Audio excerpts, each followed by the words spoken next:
Hello and welcome to Silicon Labs Talking Tech podcast. In this episode, we will introduce you to a new sub-gigahertz wireless SoC from Silicon Labs. It is part of the Series 2 platform that we have, and it includes parts identified by the part numbers that have FG23 in them. To help answer questions that you may have about this new solution, I've invited two of my colleagues that have done a tremendous amount of work to get this product to market. We have Matt Maupin and Ed Pawlak joining us. Both of them are senior product managers for wireless devices here at Silicon Labs, so they know a lot about this part. So I'm excited to hear you guys give answers to these questions. Are you guys ready to give me some answers? Absolutely. Thanks for having me, Kyle. Yep, let's get it going. Okay, well, let's jump right into the questions that I put together regarding the FG23. So as I mentioned, this product, it was introduced for our sub-gigahertz, or I would think our industrial customer base. Can you explain at a high level, what is this new product family providing for these customers? Sure, absolutely, Kyle. The FG23 provides a high-performance radio and an MCU in a single package.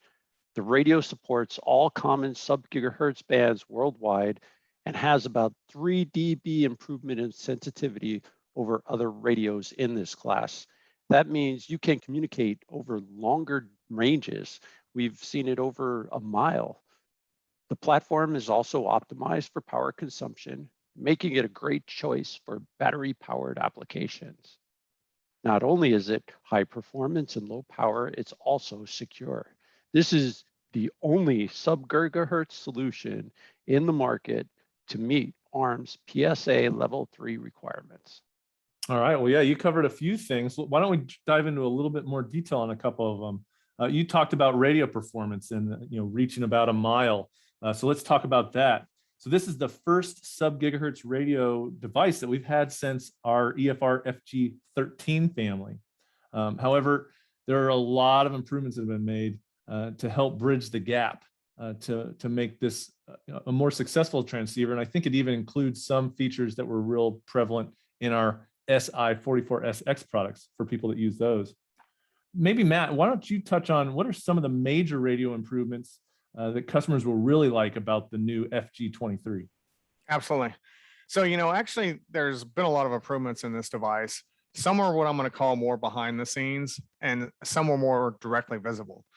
For example, the FG23 is a multi-core device. So we've got a Cortex M33 for the application side, but we also have two different M0 pluses, one that's dedicated to security, but one also that is dedicated to the radio. And this is actually important from an RF performance standpoint. For one thing, having a dedicated M0 for the radio, we could offload a lot of the timing critical components. So customers don't have to worry about that in their application. They don't have to worry about starving the radio, et cetera. It also allows the radio to be more flexible. There's more things we can do with it because of the fact that we have that core. So it just provides us with a lot more flexibility. The other example that's sort of more behind the scenes is the ability for us to quickly detect a preamble. This isn't something, you're going to see, how quickly can I detect a preamble in the data sheet, but it is going to relate to a lot of things. For example, antenna diversity. This device has an internal switch. We support antenna diversity with it. But the fact that we could detect that preamble quicker means that we could actually do select best algorithms faster and support shorter preamble lengths. So that's actually important. That's sort of a behind the scenes thing. That quick preamble detection also works in a feature we call preamble sense. So you talked a little bit about, features that were in the SI series for the transceivers, and that was a popular feature.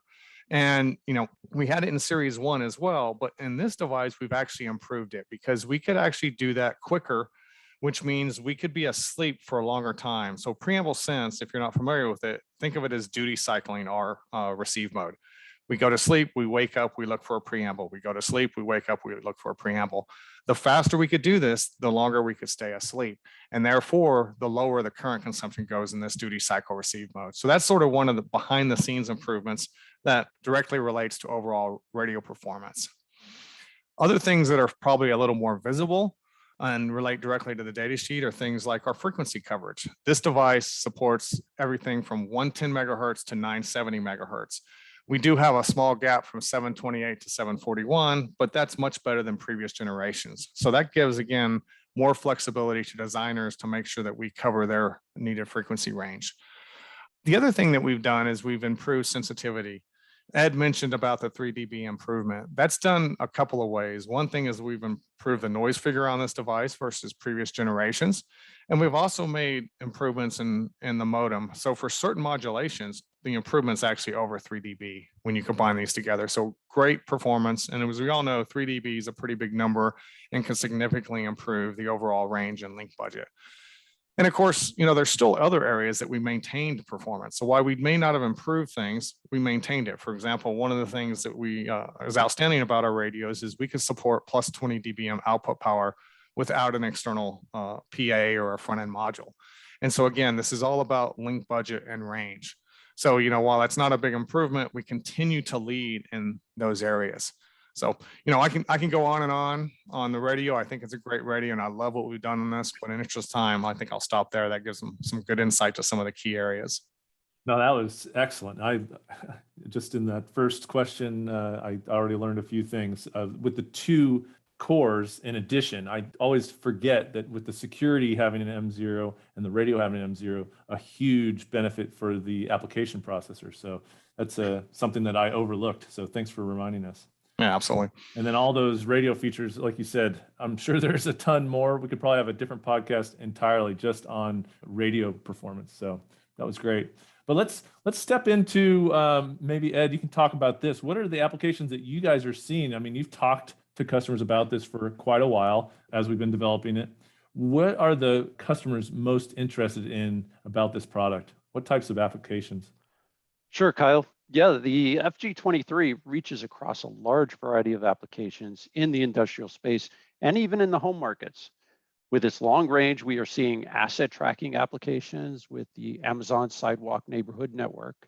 We are also seeing long range industrial type applications using MIOTI as a standard. There are others that are using the proprietary stack, for example, electronic shelf labels and wireless access remotes that not only need to be long range, but they also need the low power performance for battery powered operation. Lastly, we have also integrated support for WM bus, making this the key platform for battery powered meters like gas and water and heat cost allocators. Yeah, that's a lot of great applications. And, as you talked about those, I know that a lot of them have been talking about security, and that is becoming more and more prevalent. We had a lot of podcasts on it. Maybe we can touch a little bit more about the security features. Matt, you mentioned that separate M0 core for I'm assuming our secure vault features. Can you talk about what that gives, what advantages that gives customers as they're adopting this new product? Yeah, actually, I could jump in on that one for Matt on that one. Okay. So security is a huge concern in the industrial space. Devices connected to utilities need to have the highest level of security, not only for ransomware and economical reasons, but really for safety as well. I think you've probably seen some of the news just this year in my home state of Florida. Hackers actually tried to poison the water system. So having a high level of security that is provided by Secure Vault is imperative for these type of applications. Tamper protection is another key security feature in Secure Vault that metering customers use to make sure that they are not physically hacked. We also see Secure Vault with its certificate injection protecting manufacturers from having their own products cloned and sold and being run on their own systems. Silicon Labs actually provides a custom part manufacturing service to make this security easy and to get the certificates included onto the platform. And we provide this as a service to our customers. Well, that's great. Yeah, and you just brought up the custom part manufacturing service. We had a great training on that at Works With. I'm going to throw that in the podcast description So those that are interested in learning more about what Ed was talking about, as far as these new security features, I think that would be a great education for them. There were a couple security classes. I'll put it in the podcast description. So thanks, Ed. Absolutely.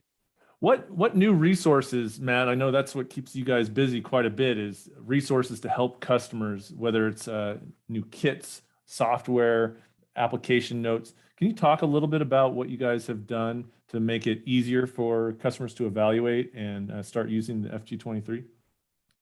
Yeah, absolutely. You talk about new resources, and one of the things that I really like about our approach on this is it's a lot of reuse. And what I mean by that is, we've had sort of the same development platform for Series 1 and Series 2. So what that means is that, especially for our customers that are familiar with Series 1, they're not going to have to relearn anything on the tool side. In fact, the radio board for this device will actually plug into Series 1 wireless main boards. So, that lowers their cost of entry as well. So, we build on the good, and then we improve in areas we can. So one of the things, obviously, we do have in tools as well, is we do have some new features in this device, things such as pulse counters, LA Sense, and an LCD segment controller. So, in those cases, we have developed a new development board based on a certain form factor that brings these out directly. And this is a very inexpensive development platform, but it still uses the same tools, software tools, et cetera. So again, very easy for customers to be able to demonstrate these new features without having to relearn the whole tools. The other thing that probably when we talk about this, that gets me the most excited is really, though, more on the radio side, especially with our radio configurator. This device is extremely flexible. Ed talked about things like wireless M-Bus and the different modulations, OQPSK. And unfortunately, with a lot of flexibility can come complexity. And so what we've done is we've really improved what I call as our radio configurator. So this is part of Studio, and this is used to actually configure the device. And, as a product manager, I don't do a lot of development, but I do need to make sure I understand our platform and I can demonstrate it. And I like to sort of say, when it comes to using Studio, that, I know enough to be dangerous. And what I mean by that is I can get into Studio, I can configure these devices, and I can run demos. But if it's complicated or there's something I can screw up, then I'm going to do that. And with this new radio configurator, it is great. One of the things, you heard Ed talk about the different modulations. I think you mentioned OQPSK for long range. He talked about wireless M-Bus. We've actually tested, validated, and optimized about 90 different PHY configurations. And those PHY configurations are available directly as drop-down options in our tools. You don't have, as a user, have to go in and configure it. It's already there. You drop it down. You've got one for different frequencies, modulations. It's set. But more importantly, if you do need to tweak that, we have a very easy GUI that I can go in and I can make different changes, whether it be the frame format, whether I want to enable diversity, all kind of things. So to me, that's probably one of the most significant and exciting aspects of this device that we've improved. And it's all about simplifying the user experience and the developer experience and speeding time to market. Yeah, I know we've done some recent trainings for our sales team and our applications engineers, and we've used that radio configurator, and the feedback from the FAs has been great. As you said, it's building on our history of having easy to use tools, but some of the advances they've done, even in the radio configure, have been great. And having that drop down is super easy, even for a guy like me, to choose those different PHY configurators. So it's pretty cool. I'm sure the listeners, if you want, download Simplicity Studio. We have a lot of classes on our website that walk you through the proprietary tools, and I would definitely take advantage of that. Well, that was a good start. I really appreciate you guys taking the time answering those questions to get us started on the FG23. Is there anything I might have missed or anything that you want to bring to the attention of the listeners before we end up today? Yeah, so Kyle, you sort of brought out a good point. Obviously, the tools are available through distributors. They can order and get them now. The proof of this is really in the pudding. But one of the things you commented on is download Studio. And that's actually the great thing. You could download Studio, pull up the FG23 and start to look at how simple it is to configure. Look at the different PHYs that are supported. You don't need the hardware to do that. So, that's a great comment. Developers can start to look at this and get an idea without even spending a dime on hardware. That's right. It's a great tool. Ed, anything to leave the listeners with? Yeah, just like what Matt said, go get yourself a board. I mean, the feedback we've been getting from customers has been phenomenal. They just say that this is the best sub-gigahertz platform that they've tested.